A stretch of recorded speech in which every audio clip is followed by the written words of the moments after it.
چونکہ ہمارا رمضان آ گیا ہے تو اس میں ہمیں چاہ رہے تھے کہ ٹرانسپیرنٹ طریقے سے ہم لوگوں کو ہیلپ آؤٹ کریں، اور تاکہ ہمارے لوگ جو ہے عبادت کر سکیں اور اپنے رمضان کی جو باتیں ہیں وہ اچھے طریقے سے کر سکیں۔ اس کے لیے جو ہمارے پاس اویلیبل ایک ڈیٹا ہے احساس کا اور بسپ کا،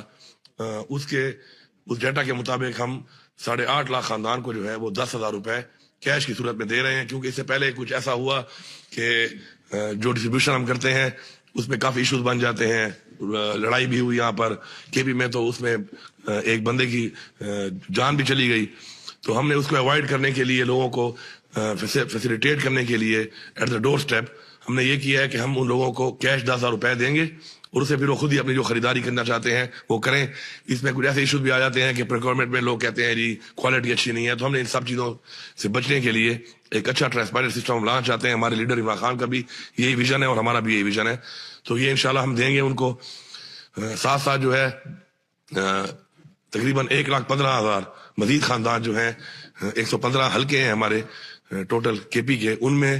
جو اس ڈیٹا میں نہیں ہے شامل کسی وجہ سے اور وہ بھی مستحق ہیں، تو وہ بھی ہم انشاءاللہ ان کو بھی جو ہے اس کے علاوہ جو ہے وہ 10,000 روپے جو ہے دیں گے۔ اس کے ساتھ جو لنگر خانے تھے وہ ہمارے بند ہو چکے تھے، ہم نے ان کو دوبارہ شروع کرنے کے لیے احکامات جاری کر دیے تھے پہلے سے، اب وہ کافی شروع ہو چکے ہیں، باقی بھی انشاءاللہ یکم رمضان تک سارے شروع ہو جائیں گے۔ لوگوں کی فیسلٹی ہوگی، وہاں پہ لوگ جا سکتے ہیں، عزت کے ساتھ رہ سکتے ہیں، اور یہ وہ چیزیں ہیں کہ ہمارا کوئی لوگوں پہ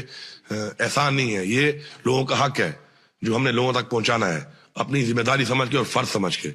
تو انشاءاللہ وہ بھی شروع ہو جائیں گے۔ ساتھ ساتھ جو ہمارے ڈی ایچ کیوز ہیں اور ٹی ایچ کیوز ہیں، ہاسپٹلس، جو دسترخوان ہے رمضان دسترخوان، وہ بھی انشاءاللہ ہم تمام جتنے ہمارے ہیں صوبے میں ان سب میں سحری اور افطاری کے ٹائم، اس میں جو لوگ وہاں پہ آتے ہیں وتھ پیشنٹس وہ بھی آ سکتے ہیں، اور اس میں اور لوگ بھی آ سکتے ہیں اور وہاں پہ آ کے سحری اور افطاری کر سکتے ہیں۔